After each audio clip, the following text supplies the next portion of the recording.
है, तो शुरू करते हैं। सबसे पहला जो क्वेश्चन है हमारा,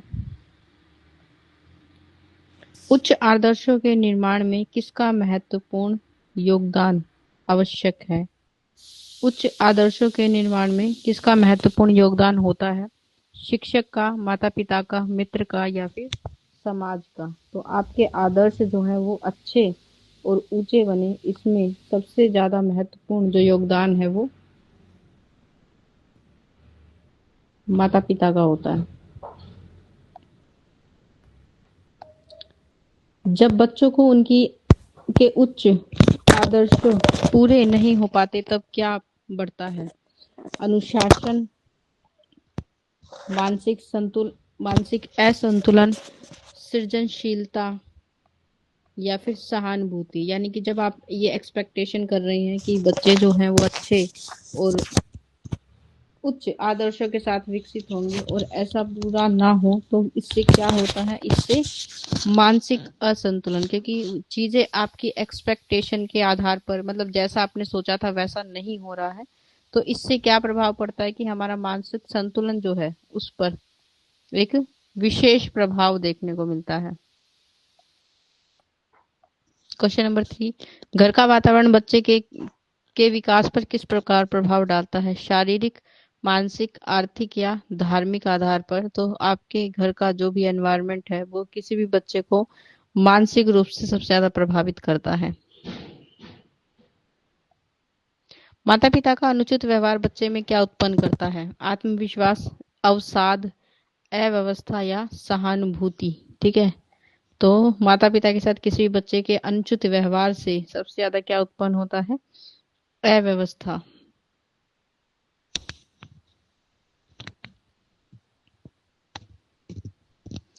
कौन सा परिवार बच्चों को अधिक मानसिक दबाव डालता है? एक छोटा या न्यूक्लियर फैमिली आप कह सकते हैं, संयुक्त या जॉइंट फैमिली, तनावग्रस्त परिवार, ठीक है, जिसमें स्ट्रेस बहुत अधिक हो, या एक संपन्न परिवार।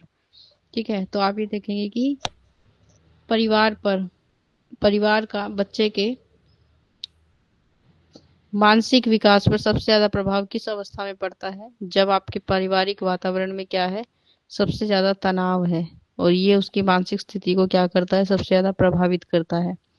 घर का अनुशासन बच्चे के ऊपर किस प्रकार गहरा प्रभाव डालता है? शारीरिक विकास पर, सामाजिक विकास पर, मानसिक विकास पर या फिर आर्थिक विकास पर? तो घर का वातावरण बच्चे के मानसिक विकास को सबसे ज्यादा प्रभावित करता है। मानसिक रूप से वो उन चीजों को बेहतर करने के लिए, जैसे अगर तनावपूर्ण वातावरण है तो बच्चा उसमें सही से विकसित नहीं हो पाता है। अच्छा एनवायरनमेंट है, स्वतंत्र वातावरण है, तो बच्चे अपनी अभिव्यक्ति को, अपने व्यक्तित्व को अच्छे से जो है वो व्यक्त कर पाते हैं। अत्यधिक स्वतंत्रता किसका कारण बन सकती है? आत्मविश्वास का, अनुशासन का, ध्रुव दुष्प्रवृत्तियों का या फिर सृजनशीलता का? ठीक है, तो अत्यधिक स्वतंत्रता अगर आप किसी बच्चे को दे रहे हैं तो इससे क्या होगा? दुष्प्रवृत्तियां जो है वो विकसित होने लगेंगी। मतलब कि इसका आपको क्या देखने का मिलेगा? एक बुरा प्रभाव। तो बच्चा हो सकता है कि क्या सीख ले? नेगेटिव जो हैबिट्स हैं वो उसके अंदर डेवलप हो सकती हैं। ठीक है, या फिर आप कह सकते हैं कि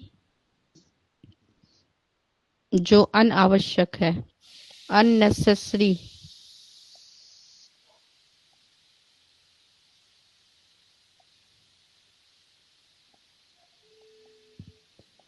अननेसेसरी थिंग्स जो है बच्चा सीख लेता है, जो ज्ञान उसके लिए आवश्यक नहीं है, लेकिन वो फिर भी उसको क्या कर लेगा? ग्रहण कर लेगा। तो इसको हम क्या कहते हैं कि अत्यधिक स्वतंत्रता से क्या मिलता है? बच्चे की जो दुष्प्रवृत्तियां हैं वो विकसित हो सकती हैं, या फिर ऐसी चीजें वो सीख लेता है जो उसके लिए जरूरी नहीं है। विद्यालय में शिक्षक का स्थान कैसा माना जाता है? सामान्य, अत्यंत महत्वपूर्ण, गौण या फिर अनिश्चित? तो एक विद्यालय में जो शिक्षक है उसका स्थान कैसा होता है? सबसे ज्यादा महत्वपूर्ण होता है, क्योंकि उसका व्यवहार, उसका उसके द्वारा बनाया हुआ वातावरण बच्चे को सबसे ज्यादा प्रभावित करता है। बच्चा सबसे ज्यादा जो है उसी के संपर्क में रहता है, इसलिए वो क्या है? अत्यंत महत्वपूर्ण है। शिक्षक की पक्षपातपूर्ण प्रवृत्ति बच्चे में क्या उत्पन्न करती है? अनुशासन, भय, आत्मविश्वास या सहयोग? तो शिक्षक की पक्षपात, मतलब जिसमें आप बच्चों को, सभी बच्चों को एक समान नहीं रखते, बच्चों में भेदभाव करते हैं, ये प्रवृत्ति बच्चे के अंदर क्या लेकर आती है? एक प्रकार का भय लेकर आती है। विद्यालय का वातावरण बच्चों के किस पहलू को प्रभावित करता है? आर्थिक, मानसिक, धार्मिक या फिर शारीरिक रूप से? तो आप देखेंगे कि विद्यालय का वातावरण बच्चे के मानसिक स्वास्थ्य पर अधिक प्रभाव डालता है। कैसा व्यवहार उसके साथ विद्यालय में होता है, कैसे अध्यापक उसके साथ डील करते हैं, ये सारी बातें उसके मानसिक रूप से अत्यधिक क्या करेंगी? प्रभावित करती हैं।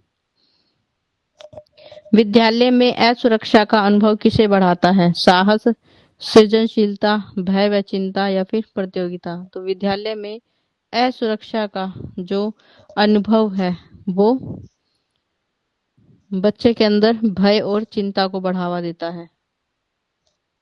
अगर वो सुरक्षित महसूस नहीं करेगा तो उसे भय लगेगा और ये उसके लिए एक मानसिक तनाव का कारण बन सकता है। अभिव्यक्ति का अवसर न मिलने पर विद्यार्थियों पर क्या प्रभाव पड़ता है? अभिव्यक्ति का मतलब क्या होता है? अभिव्यक्ति मतलब जब व्यक्ति को अपनी बातों को दर्शाने या अपनी बातों को दूसरों के सामने व्यक्त करने का अवसर ना मिले, तो इससे आत्मविश्वास बढ़ता है, विचार दब जाते हैं, प्रतिस्पर्धा बढ़ती है या सहयोग को बढ़ावा मिलता है। तो अगर आप बच्चों को अवसर नहीं दे रहे हैं अपनी क्षमताओं को दिखाने का या फिर अपनी क्षमताओं को विकसित करने का, तो इससे क्या होगा? उसके विचार जो है, उसकी जो मनोवृत्ति है वो क्या हो जाएगी? दब जाएगी, उसकी रुचि का क्या होगा? हनन होगा। फिर परीक्षा प्रणाली का बच्चों पर क्या प्रभाव पड़ता है?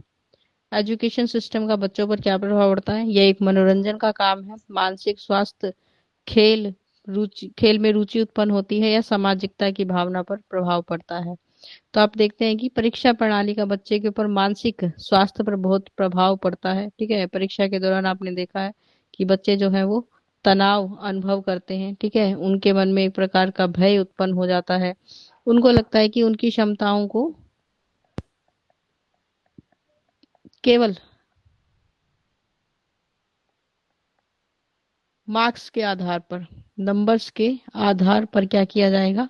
मापा जाएगा, उनका मापन होता है परीक्षाओं में। तो ये उनके मन में क्या करता है? एक मानसिक तनाव, भय को उत्पन्न करता है। अनुचित परीक्षा प्रणाली बच्चों की किस क्षमता पर प्रभाव डालती है? मतलब एक ऐसी परीक्षा प्रणाली जो उचित नहीं है बच्चों के लिए, फिर भी आप उसे अपना रहे हैं, तो उस किस पर प्रभाव डालती है? उनकी भाषा पर, तर्कशीलता पर, मूल्यांकन पर या फिर सृजन क्षमता पर? तो ये क्या करती है? बच्चे के मूल्यांकन, क्योंकि परीक्षा के माध्यम से हम क्या कर रहे हैं? बच्चे का मूल्यांकन करना चाहते हैं, उसकी विकास की गति को देखना चाहते हैं, उसके विकास की दिशा का पता लगाना चाहते हैं। तो इसलिए अगर आप एक अच्छे मेथड का चयन नहीं करते हैं जो उसकी मूल्यांकन के लिए अच्छी है, तो इससे क्या होता है? उसकी क्षमता पर इसका बुरा प्रभाव पड़ता है।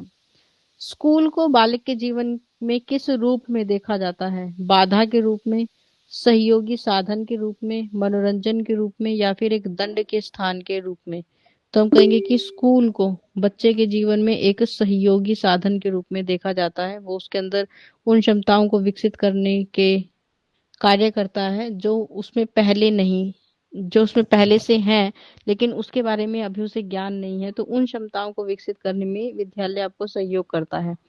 घर के बाद बच्चे के लिए दूसरा सुरक्षित स्थान जो है वो क्या होता है?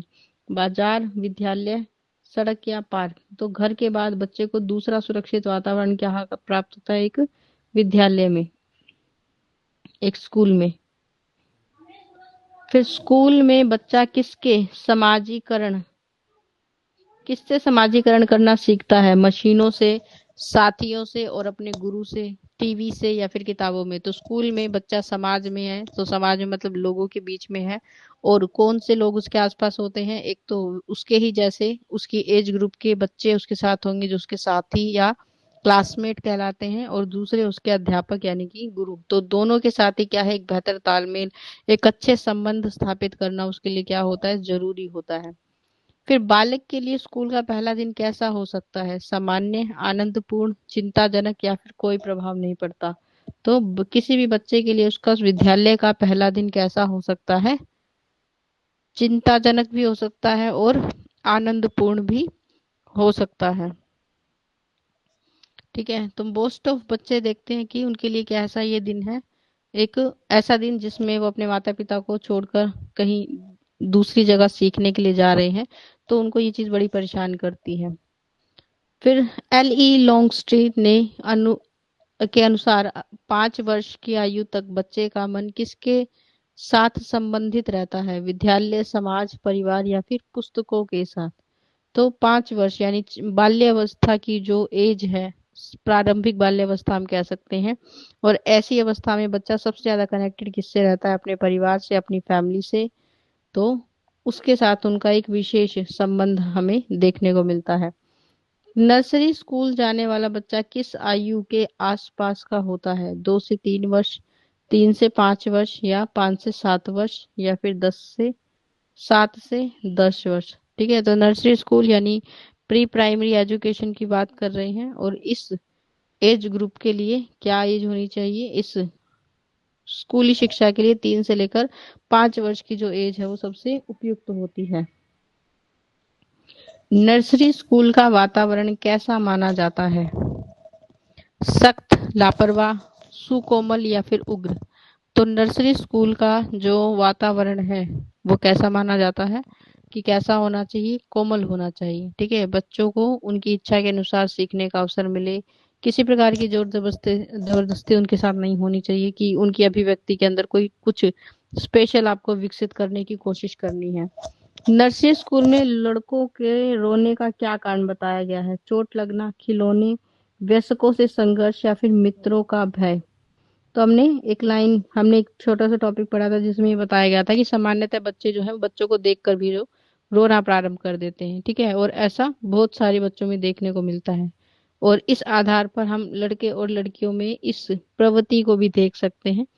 तो नर्सरी स्कूल में बच्चों के सामान्य रोने का कारण ये भी होता है कि उन्हें क्या चाहिए? खिलौने चाहिए, वो सेम चीज चाहिए जो दूसरे बच्चे के पास है।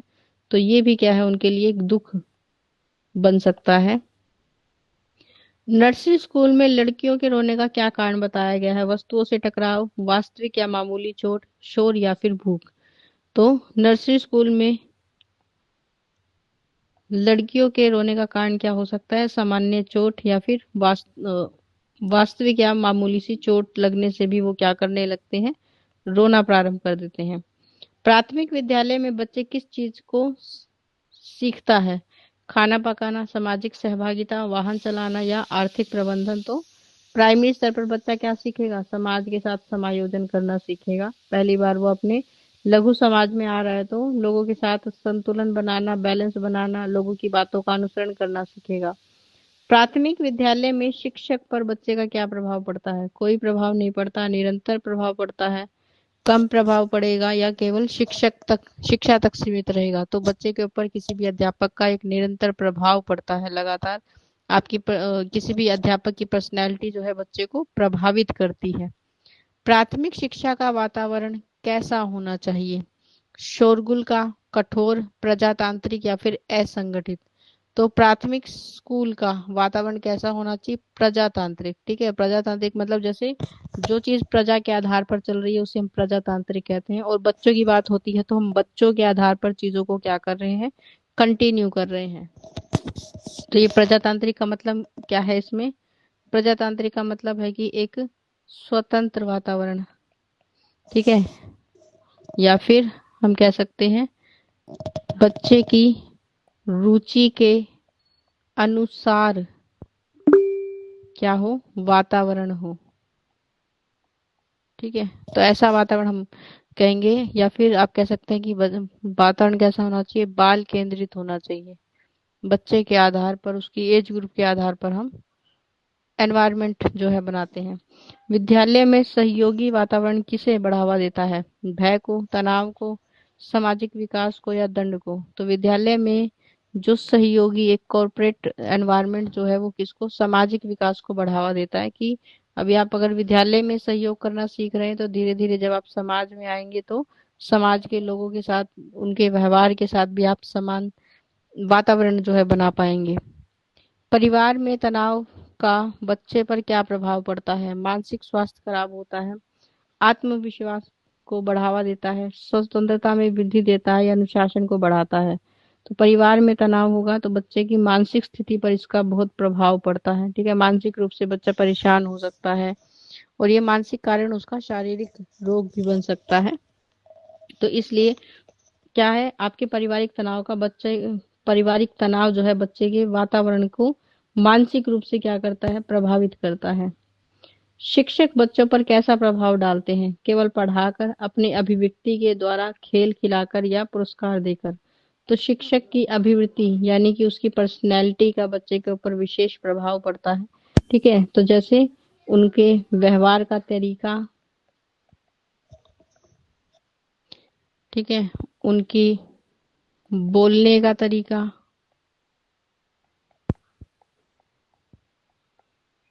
ठीक है, उनके द्वारा पहने हुए कपड़े भी बच्चे को क्या करते हैं, अट्रैक्ट करते हैं, आकर्षित करते हैं। तो आपकी पूरी पर्सनैलिटी आप कह सकते हैं, ठीक है, कि एक अध्यापक की पर्सनैलिटी क्या है, रेगुलरली, निरंतर क्या करती है, एक अपना इम्पैक्ट छोड़ती है, बच्चों के ऊपर प्रभाव डालती है। तो आपने देखा बच्चे क्या करते हैं, अपने अध्यापक का अनुसरण, वो जैसे बोलता है वो वैसे ही बोलेंगे। ठीक है, जैसे वो एक्शन करते हैं वैसा ही वो एक्शन करते हैं। तो आप कह सकते हैं कि निरंतर प्रभाव उसकी पर्सनैलिटी का, यानी बच्चे उनकी हर एक चीज को नोटिस करते हैं। विद्यालय की में अभिव्यक्ति की स्वतंत्रता न मिलने से क्या होता है? खुशी बढ़ती है, विचार का दमन होता है, या फिर प्रतिभा विकसित होती है, या आत्मविश्वास बढ़ता है? तो आप देखेंगे कि विद्यालय में जब आपकी अभिवृत्ति यानी पर्सनैलिटी को दबाया जाता है या आपको स्वतंत्र वातावरण नहीं मिलता, तो इससे आपके विचार क्या हो जाते हैं, दब जाते हैं। ठीक है, आपके विचारों को बढ़ावा नहीं मिलता।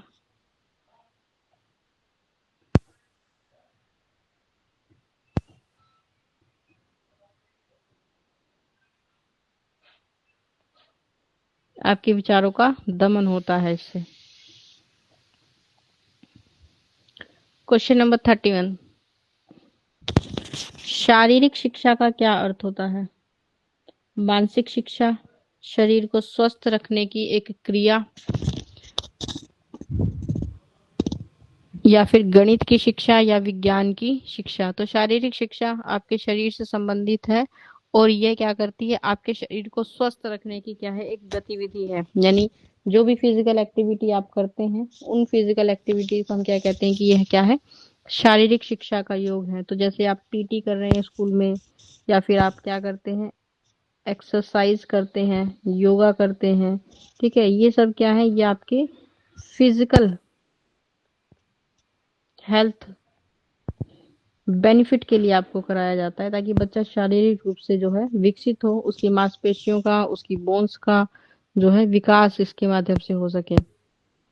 शारीरिक शिक्षा की आवश्यकता क्यों है? केवल पुस्तकीय ज्ञान के लिए, शारीरिक और मानसिक विकास के लिए, केवल खेल खेलने के लिए, या केवल परीक्षा पास करने के लिए? तो जब आपने शारीरिक शिक्षा अगर आपने पढ़ा है तो आपको पता होगा कि उसमें हमें हेल्थ बेनिफिट्स के बारे में भी बताया जाता है, व्यायाम के बारे में भी बताया जाता है। मतलब बहुत सारी नॉलेज आपको उसमें देखने को मिलेगी कि कैसे विकास जो है शरीर का होता है, क्या क्या चीजें हमारे लिए इम्पोर्टेंट या जरूरी होती है जिन पर हमें फोकस करना चाहिए। तो ये क्या है, आपके शारीरिक और मानसिक विकास के लिए क्या है, शारीरिक शिक्षा की आवश्यकता होती है, जो आपको ये बातें भी सिखा रहा है, ठीक है, किताबों के आधार पर, कि अपने स्वास्थ्य का ध्यान कैसे रखना चाहिए, अपने आप को फिजिकली फिट कैसे रखना चाहिए। ठीक है, मानसिक शांति के लिए किस प्रकार की एक्सरसाइज है, किस प्रकार की हमें कार्य करने चाहिए जो मानसिक तनाव को भी क्या करते हैं, दूर करते हैं, आपको एक बेटर हेल्थ बेनिफिट देने के लिए फिजिकल एजुकेशन में। ठीक है, सारी चीजें जो है आपको पढ़ाई भी जाती हैं और सिखाई भी जाती हैं। शारीरिक शिक्षा का एक उद्देश्य क्या है? केवल पढ़ाई करना, छात्रों के व्यक्तित्व का विकास करना, या खेलों में भाग लेना, या केवल स्वास्थ्य की जांच करना? तो शारीरिक शिक्षा का एक मुख्य उद्देश्य क्या होता है कि छात्रों की व्यक्तित्व को विकास करना, और वो विकास शारीरिक और मानसिक दोनों रूप से है। कि जब आप एक्सरसाइज करते हैं या कोई अन्य ऐसी एक्टिविटी करते हैं, खेल कूद की, गेम्स की, तो ये आपकी फिजिकल हेल्थ को बेटर बनाता है, तो इससे भी आपकी पर्सनैलिटी अच्छी होती है। ठीक है। और अगर आप क्या कर रहे हैं, शारीरिक शिक्षा को पढ़ रहे हैं, तो उसको पढ़ने से भी आपको हेल्थ बेनिफिट्स के बारे में पता लगता है। ये आपको नॉलेज बढ़ती है कि कैसी आपकी फूड हैबिट्स होनी चाहिए, किस प्रकार से आप क्या कर सकते हैं, अपने शरीर को स्वस्थ रख सकते हैं। तो एक हेल्दी एनवायरनमेंट आपके लिए इससे बनाने की कोशिश की जाती है। फिर शारीरिक शिक्षा के कार्यक्रम में क्या होना चाहिए? केवल प्रतियोगिताएं, छात्रों की रुचि के अनुसार विविध क्रियाएं, केवल व्याख्यान, या फिर केवल पुस्तकों को पढ़ना। तो शारीरिक शिक्षा के कार्यक्रम मतलब अगर आपके लिए कभी भी शारीरिक शिक्षा के आधार पर कोई कार्यक्रम स्कूल में आयोजित किया जा रहा है तो वो कैसा होना चाहिए? बच्चों की रुचि के आधार पर होना चाहिए। तो जैसे बच्चे गेम्स खेलना चाहते हैं तो आप उनको प्रायोरिटी दें कि गेम्स खिलाए जाएंगे, ठीक है। या फिर कोई प्रतिस्पर्धा, जैसे स्पोर्ट्स मीट्स करा दी आपने, ठीक है, या फिर अन्य प्रकार के समर कैंप्स होते हैं उनमें योगा क्लासेस अरेंज कराई बच्चों के लिए, या डांस क्लासेस आपने अरेंज करा दी। तो ये उनकी रुचि के अनुसार जो है आप क्या कर सकते हैं, अलग अलग प्रोग्राम उनके लिए रख सकते हैं विद्यालय में, जो उनकी रुचि को बढ़ावा देते हैं, और उनकी रुचि के अनुसार है तो वो उसमें ज्यादा से ज्यादा पार्टिसिपेट भी करते हैं। शारीरिक शिक्षा से बच्चे में क्या विकसित होता है? केवल ज्ञान, शारीरिक और सामाजिक कौशल, केवल धन, या केवल तकनीकी ज्ञान? तकनीकी यानी कि टेक्नोलॉजी से संबंधित नॉलेज जो है बच्चों में विकसित होती है। तो शारीरिक शिक्षा से क्या होता है, बच्चों में क्या विकसित होता है? शारीरिक और सामाजिक कौशल दोनों विकसित होते हैं, कि वो शरीर में यानी आपकी फिजिकल हेल्थ को तो वो क्या कर रहा है, फायदा दे ही रहा है, लेकिन इसके साथ साथ क्या कर रहा है, वो आपको सामाजिक कौशल को विकसित करता है। ठीक है, जिसमें सामाजिक में जैसे आपको समाज में आपके लिए भाषा का कौशल विकसित करना, तो कैसे कुछ आपको खेल से संबंधित टेक्निकल शब्द सीखने को मिलते हैं। ठीक है, तो खेल में जैसे बहुत सारे गेम्स होते हैं तो उसमें अलग अलग चीजों के लिए क्या होते हैं, कुछ शब्द होते हैं विशेष जो उसको दर्शाने के लिए बोले जाते हैं, तो वो नए शब्द सीखने का आपको क्या मिलता है, अवसर मिलता है। ठीक है, इसके अलावा लोगों से बोलचाल जो है वो बढ़ावा मिलता है आपको। तो अलग या अन्य भाषा को विकसित करने का अवसर मिलता है, लोगों के विचारों को जानने का अवसर मिलता है। तो ये सब सामाजिक आप कह सकते हैं कि जब खेल हम खेल रहे हैं, ठीक है, तो एक सामाजिक कौशल ये हमारे अंदर विकसित हो रहा है कि हम एक टीम में खेल रहे हैं, और टीम में खेल रहे हैं तो हम क्या कर रहे हैं, एक दूसरे को सहयोग कर रहे हैं। ठीक है, तो वो सहयोग की भावना, आप नेतृत्व की भावना का विकास इसमें कर सकते हैं। ठीक है, तो ये सारी चीजें क्या होती हैं, विकसित होती हैं किसी भी बच्चे में।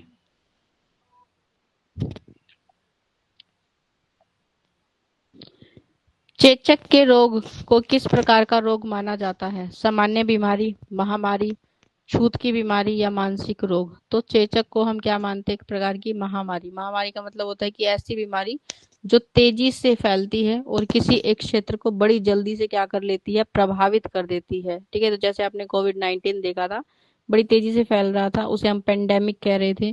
तो ये भी क्या है, एक तरह की महामारी है। चेचक के टीके को किस उम्र में लगवाना चाहिए? जन्म के तुरंत बाद, जन्म से 3 महीने के बाद, 5 साल के बाद, या 10 साल के बाद? तो चेचक के वायरस से बच्चे को बचाने के लिए हमें जन्म के तुरंत बाद जो है उसे चेचक का टीकाकरण जो है वो करना चाहिए। चेचक के टीके से शरीर में क्या होता है? रोग का इलाज होता है, रोग का प्रतिरक्षण होता है, या रोग और बढ़ जाता है, या कोई प्रभाव नहीं पड़ता?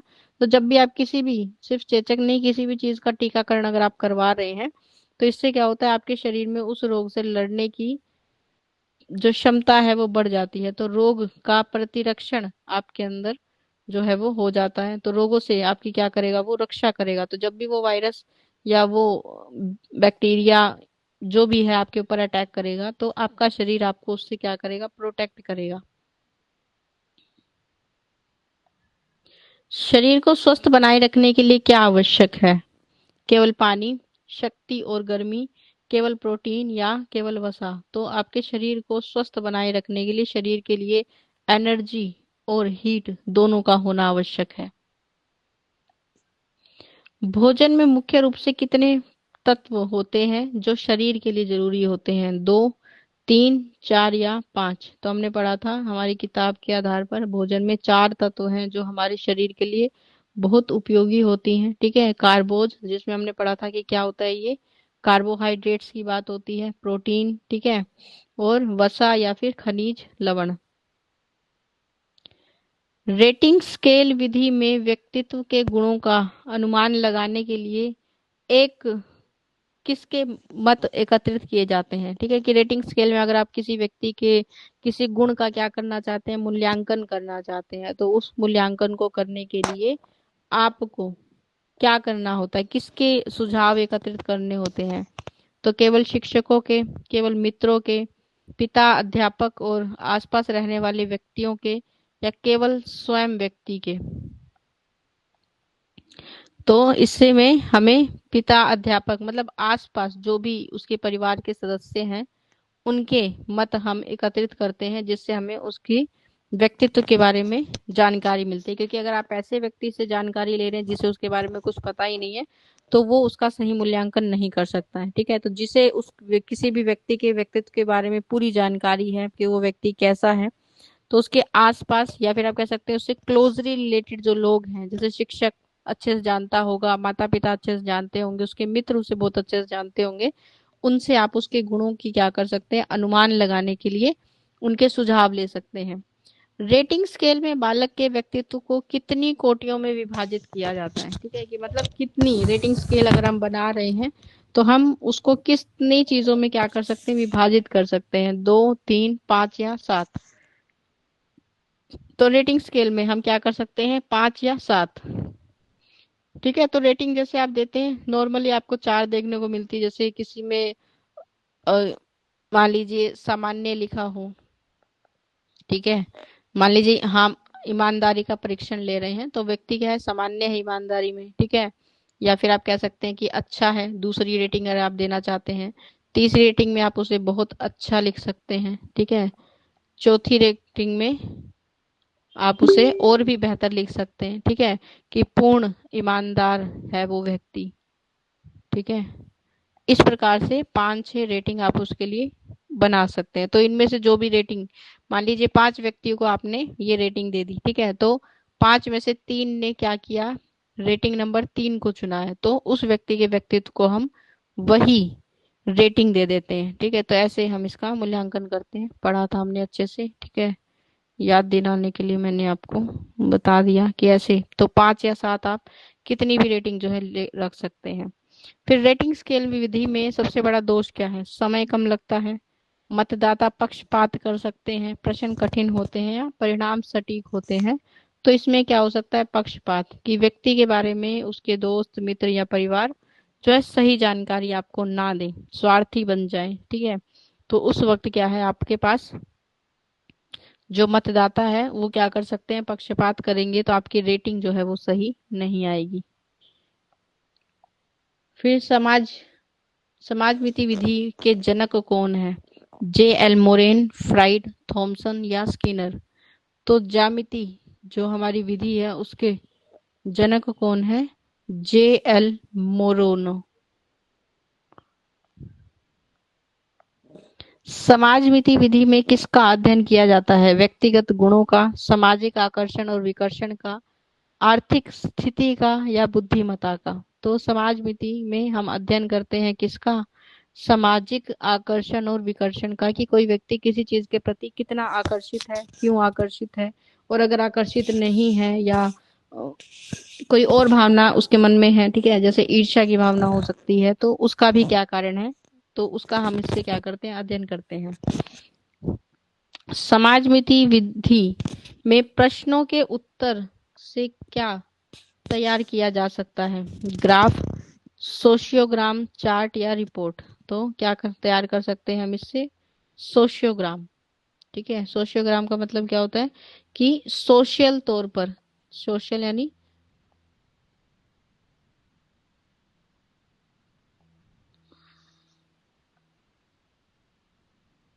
समाज के आधार पर,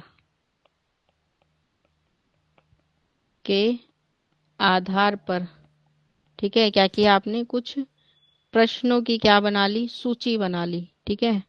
और उस सूची को क्या किया, जैसे आप किसी सोसाइटी में चले गए, वहां पर रहने वाले सभी लोगों को आपने क्या किया, वो सूची दे दी, और उन्हें उसमें क्या है सिर्फ उसमें उन्हें हाँ में या फिर ना में उत्तर देना होता है, ठीक है।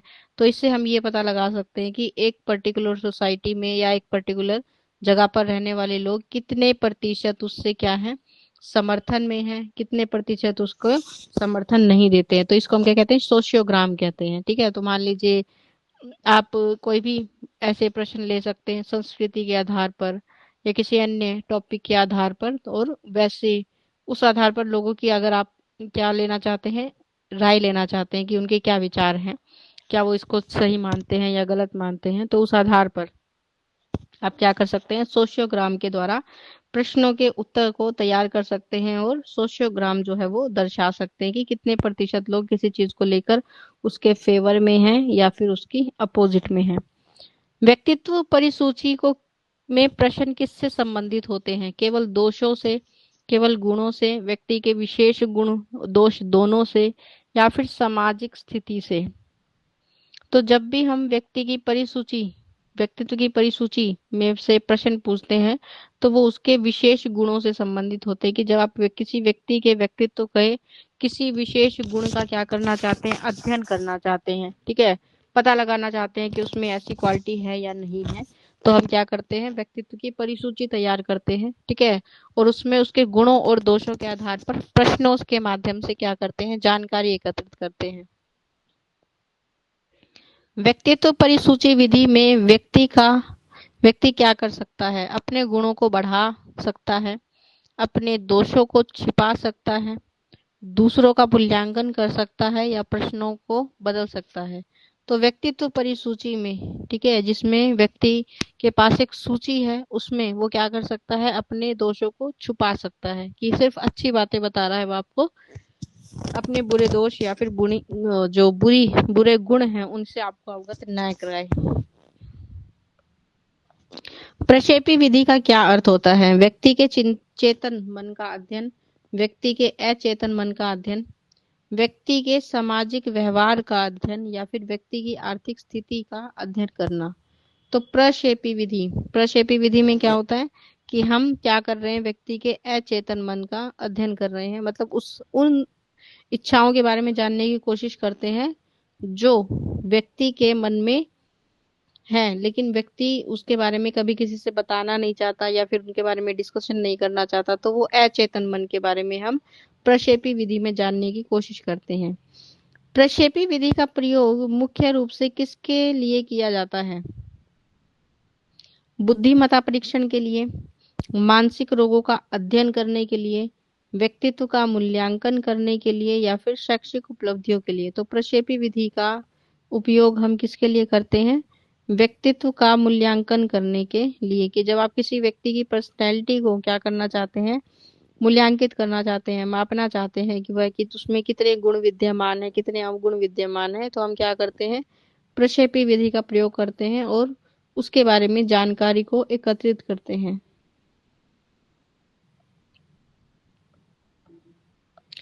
साक्षात्कार का मुख्य उद्देश्य क्या होता है, जानकारी एकत्रित करना, मनोरंजन करना, परीक्षा लेना, या फिर खेल खेलना।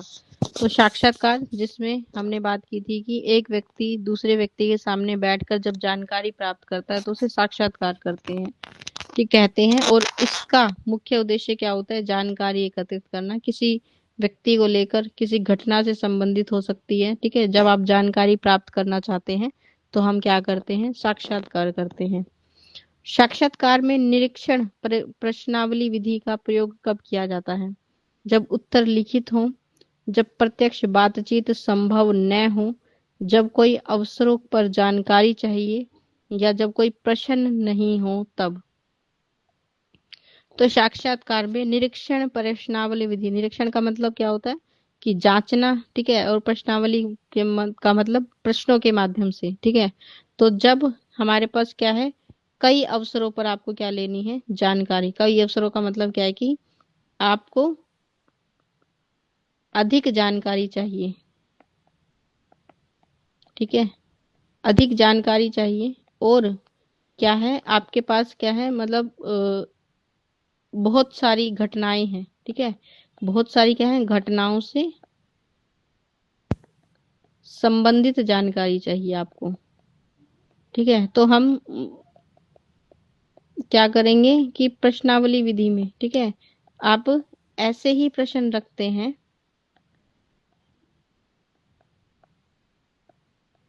जो हमें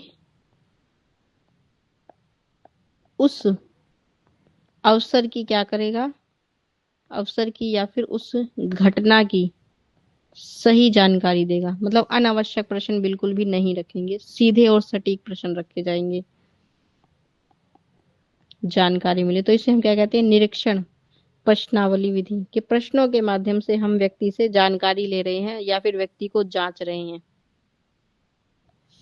साक्षात्कार विधि को व्यक्तिगत विशेषताओं के आधार पर किस प्रकार वर्गीकृत किया जाता है? साक्षात्कार विधि को सचरित, अर्धचरित और अरचित, केवल लिखित रूप में, केवल मौखिक रूप में, या केवल ऑनलाइन। तो साक्षात्कार विधि के कई रूप हो सकते हैं, जिसमें संरचित, अर्ध संरचित और असंरचित क्या है, ये साक्षात्कार विधि हो सकती है। साक्षात्कार के दौरान साक्षात्कारता की मुख्य भूमिका क्या होती है? प्रश्न पूछना और उत्तर सुनना, नोट करना, प्रश्न बदलना या फिर उत्तर लिखना। तो क्या है, अगर आप एक साक्षात्कार करता है और आपको जानकारी चाहिए तो आपको क्या करना है, प्रश्न पूछना है और उसके उत्तर को सुनना है ध्यानपूर्वक। ठीक है, साक्षात्कार को सामाजिक प्रक्रिया कहा जाता है क्योंकि इसमें दो या दो से अधिक लोग शामिल हैं। यह केवल घर में होता है, इसमें कोई सामाजिक प्रभाव नहीं होता, यह केवल स्कूल में होता है। तो साक्षात्कार को सामाजिक प्रक्रिया इसलिए कहा जाता है क्योंकि इसमें दो या दो से अधिक लोग शामिल हो सकते हैं। एक वो व्यक्ति जो प्रश्न पूछ रहा है, दूसरा वह व्यक्ति जो उत्तर देगा, या फिर उत्तर देने वाले व्यक्ति एक से अधिक हो सकते हैं, या फिर प्रश्न पूछने वाले व्यक्ति एक से अधिक हो सकते हैं। तो दो या दो से अधिक लोग इसमें शामिल होते हैं, इसलिए इसको हम सामाजिक प्रक्रिया कह सकते हैं। साक्षात्कार के उद्देश्य में निम्नलिखित में से कौन सा शामिल नहीं है? जानकारी प्राप्त करना, मनोवैज्ञानिक मूल्य, प्रतिभागी को परेशान करना या निर्णय लेना। तो साक्षात्कार करने का उद्देश्य मनोवैज्ञानिक हो सकता है, जानकारी के लिए भी हो सकता है, किसी चीज का निर्णय लेने के लिए भी हो सकता है, लेकिन किसी को परेशान करना इसका उद्देश्य बिल्कुल भी नहीं होता। फिर साक्षात्कार का आकार किस पर निर्भर करता है कि साक्षात्कार कितना लंबा होना चाहिए? प्रश्नों की संख्या और समय पर, साक्षात्कारकर्ता का रंग, साक्षात्कारकर्ता का स्थान या साक्षात्कार का मौसम। तो हम कहेंगे कि उसके प्रश्नों की संख्या और समय के आधार पर आप उसके आकार को निर्धारित कर सकते हैं। ठीक है, कि अगर साक्षात्कार बहुत लंबा है तो उस आधार पर आप क्या कर सकते हैं, साक्षात्कार कई पार्ट में किया जा सकता है कि पहले कुछ जानकारी फिर थोड़ी सी वो जानकारी, आप ऐसे एकत्रित कर सकते हैं। लेकिन अगर कुछ छोटी सी जानकारी चाहिए तो एक बार में ही कम समय में आप उसको पूरा कर सकते हैं। क्वेश्चन नंबर 58, साक्षात्कार में साक्षात्कारकर्ता को किस बात पर ध्यान देना चाहिए? प्रश्नों की स्पष्टता पर, बहुत तेज बोलने पर, बहुत अधिक हंसने पर, या प्रश्न न पूछने पर। तो साक्षात्कार में साक्षात्कारकर्ता को प्रश्नों की स्पष्टता पर ध्यान देना चाहिए। ठीक है, कि जब भी आप कोई प्रश्न बना रहे हैं वो प्रश्न सरल भाषा में होना चाहिए। ठीक है, सटीक शब्दों का इस्तेमाल करें।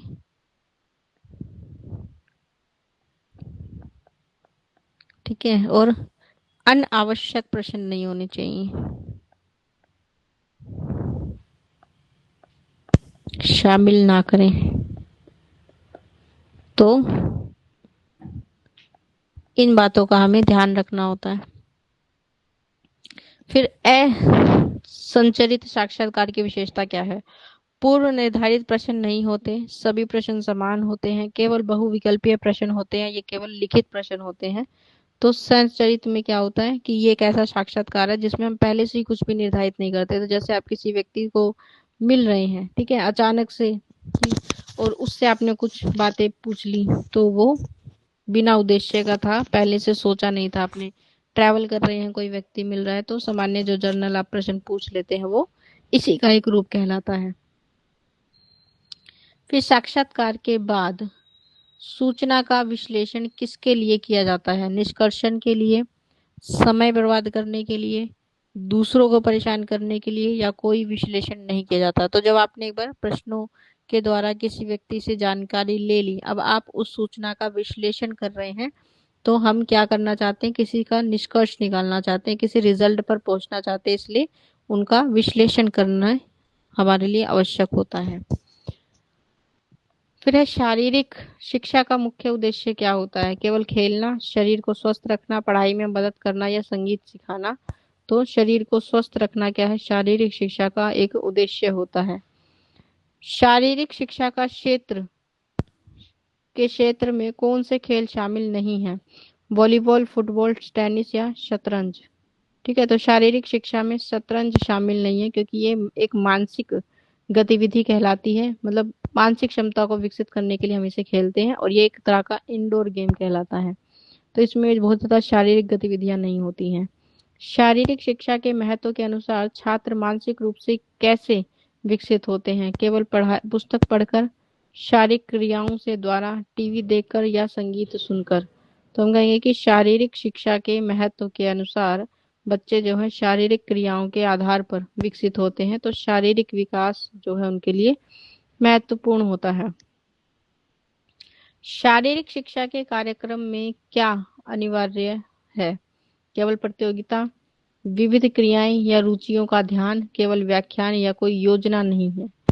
ठीक है, मतलब पहले से ही कुछ हमने सोचा नहीं है, तो हम कहेंगे विविध क्रियाएं। शारीरिक शिक्षा के लिए सबसे ज्यादा क्या अनिवार्य है? कि बच्चों को अलग अलग तरह की एक्टिविटी कराई जाए जो उनकी रुचि के अनुसार होना चाहिए। ठीक है, कि अगर बच्चा फिजिकली एक्टिव हो, कोई गेम खेलना चाहता है, तो वो उससे करवाएं। अगर वो कोई मानसिक गतिविधि से संबंधित खेल खेलना चाहता है, तो आप उसे वो करवाएं, एक्सरसाइज जैसे।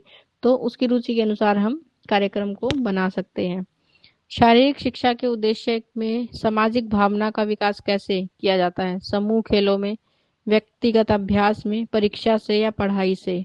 तो शारीरिक शिक्षा के उद्देश्य में सामाजिक भावना जो है वो व्यक्तिगत समूह में खेलों से जो है उसको विकसित, सामाजिक भावना जो है समूह खेलों से विकसित होती है, क्योंकि आप जब आप ग्रुप में खेलते हैं तो सामाजिक भावना विकसित होती है, एक दूसरे को सहयोग की भावना विकसित होती है। शारीरिक शिक्षा के माध्यम से छात्रों में कौन सी क्षमता बढ़ती है? केवल ताकत की, केवल गति की, सहनशीलता और समन्वय की, या केवल बुद्धि की? तो शारीरिक शिक्षा से किसी भी बच्चे के अंदर सहनशीलता और समन्वय यानी कि संतुलन विकसित होता है। शारीरिक शिक्षा के किस भाग में भाषा का उल्लेख है? हिंदी, अंग्रेजी, फ्रांसीसी, स्पेनिश? तो शारीरिक शिक्षा में किस भाषा का उल्लेख है? अंग्रेजी भाषा का। क्या आप फिजिकल एजुकेशन को इंग्लिश में भी क्या कर सकते हैं? पढ़ सकते हैं। शारीरिक शिक्षा के कार्यक्रम में छात्रों को किस प्रकार की गतिविधियों में भाग लेना चाहिए? केवल अंदरूनी खेलों में, केवल बाहरी खेलों में, दोनों प्रकार के, या कोई खेल नहीं होना चाहिए? तो शारीरिक शिक्षा के कार्यक्रमों में छात्रों को दोनों प्रकार के खेलों में, जो उसकी शारीरिक गतिविधि को भी फोकस करें, इंडोर और आउटडोर दोनों प्रकार के गेम जो हैं बच्चों को खेलने चाहिए। फिर शारीरिक शिक्षा के उद्देश्य में छात्रों के व्यक्तित्व का विकास किससे प्रभावित होता है? किसके माध्यम से प्रभावित होता है? केवल पढ़ाई से, शारीरिक क्रियाओं और सामाजिक संपर्क से, केवल प्रतियोगिताओं से, या केवल संगीत से? तो शारीरिक शिक्षा के उद्देश्य में छात्रों का व्यक्तित्व शारीरिक क्रियाओं और सामाजिक संपर्क से क्या होता है? प्रभावित होता है। शारीरिक शिक्षा को सामाजिक रूप से कैसे लागू किया जा सकता है? केवल स्कूल में, समुदाय और स्कूल दोनों में, केवल घर पर, या केवल अस्पतालों में? तो अगर सामाजिक रूप से हमें शारीरिक शिक्षा को लागू करना है, तो हम उसे स्कूल और समुदाय दोनों का क्या बना सकते हैं? एक रूप बना सकते हैं आवश्यक, जहाँ पर स्कूल में तो व्यवस्था होती है, लेकिन समाज में भी ऐसे स्टेडियम या फिर ऐसे खेल के मैदान खोले